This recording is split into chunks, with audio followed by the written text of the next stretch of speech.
It's been called an army of thieves and cutthroats. I had gotten in some trouble back in the States. A band of hired killers. I was in the Australian Army and I was kicked out. But from the burning sands of northern Africa to the jungles of South America, whenever the odds are long and the battle fierce, the French Foreign Legion has been called into action. I think they are more disposable. They are ready for death.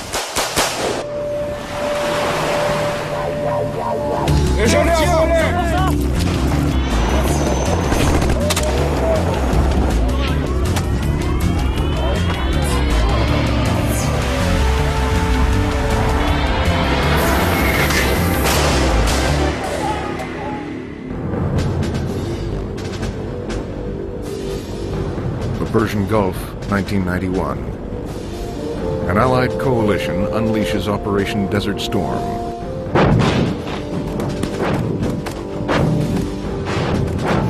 American forces lead the assault.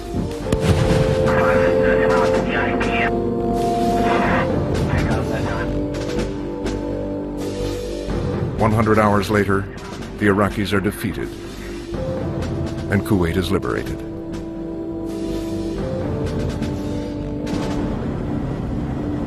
Over 30 nations came together to form the coalition. But one band of soldiers stood apart: the French Foreign Legion. A regiment shrouded in secrecy and littered with mystique.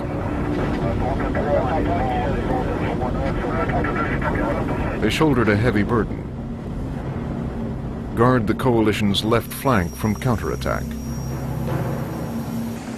General Norman Schwarzkopf commanded the Allied coalition.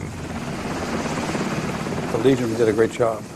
They had the mobility that was required for that kind of an operation. A lot of people said when we proposed the operation in the first place, we'd bog down in the sand or we'd hit the rocks or something like that. They didn't at all. So that was really the ideal role for them.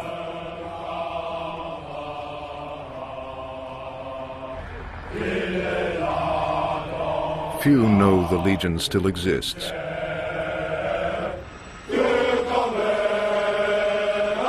Even fewer have been inside.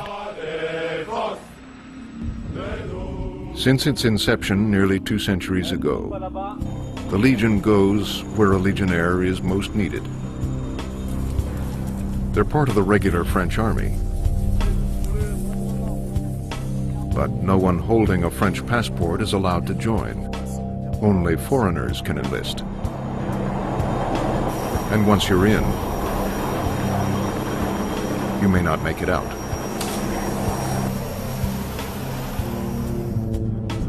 The Legion was created as a way to funnel immigrants and criminals out of France and onto the battlefield.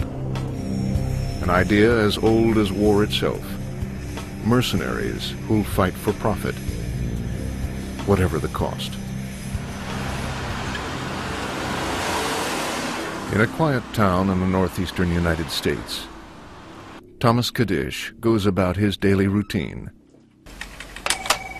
For 2.5 years, he's worked as an auditor for a local oil company. His weapons today are calculators and computers, but they weren't always. Inside, Thomas hides secret memories of times past and battles fought. From 1980 to 1985, Kadish served in the French Foreign Legion. By the time he joined, he'd already spent 4.5 years in the U.S. Marine Corps. When being one of the few and the proud lost its edge, he went looking for something more adventurous. When I joined the Legion, I didn't know whether or not I'd lived through the 5 years. My goal was to be a mercenary. Life expectancy of a mercenary isn't very high. I figured my life expectancy as a legionnaire would be about the same. Today, more than 8,000 men from over 130 countries serve in the French Foreign Legion. Chinese, British, Australians, Finns, Americans. Colonel Bouquin is the commander of the Legion's elite 2nd Parachute Regiment. There's only one difference between the French Foreign Legion and the rest of the French Army. It is the fact that we accept foreigners. For everything else, it is almost exactly the same. The same rules, the same equipment, the same weapons, the same vehicles, the same structures, same organization. With one exception. While French law allows women to serve in the army, the Legion itself won't let them in. General Bernard Grail is the highest-ranking officer in the French Foreign Legion. For the moment, it is impossible for us to accept women into the Legion, because our training system and our day-to-day life within the Legion just won't allow it. To make this family work and create a cohesive unit from this group of foreigners, we have to place everybody into a big bowl, close the lid, and shake it around. And like they do in other countries, we can't separate the men from the women.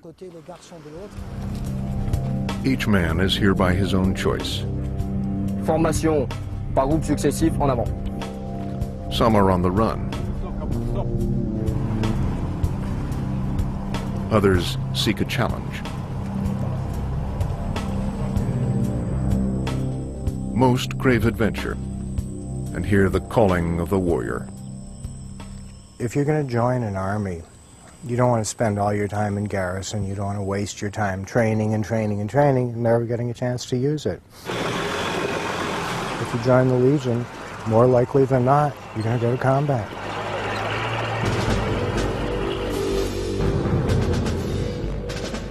This is where their story begins. Paris, Fort de Nogent, the entry point into the Legion. Millions of men have passed through these gates into a dark and secretive world where only 1 in 12 is accepted. A fierce competition to be one of the chosen few. It's the only institution of its kind in the world. The only one that gives a man a second chance. Whatever the reason, if the man wants to shed his old skin, leave behind his entire life, he can come to us and start over, be reborn in a way, without a lot of questions about his past. The point is that when everything is all right for you in your life, you don't get the ID to join the French Foreign Legion. Only people who had some kinds of failure in their life get the ID to join the Legion. That's to say that they had a problem. Not everyone comes with baggage, but some do. 28-year-old Randolph Clark was rejected by the U.S. military. He discovered the Legion on the internet.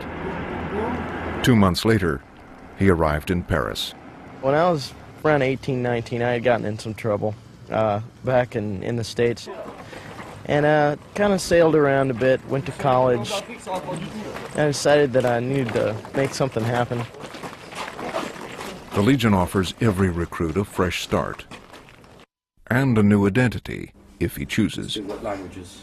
A guy who was speaking in broken English said, wait here, and somebody else came in who spoke English much better and said, why do you want to join the Legion? So I told him why I wanted to join the Legion, and he looked at my passport, and he said, wait here, and about 5 minutes later, he came back with a piece of paper with a different name typed on it, and he said, sign this, your name is now Jeffrey Keith. Under their new name, they sign a 5-year contract that promises a rendezvous with danger. From this moment, a recruit begins a new life, whether he's looking ahead or over his shoulder. If he chooses to shun his past, it won't get through the front gate. Colonel Mishka Yakolev. The idea is that, in effect, we'll sign the contract under fake identity.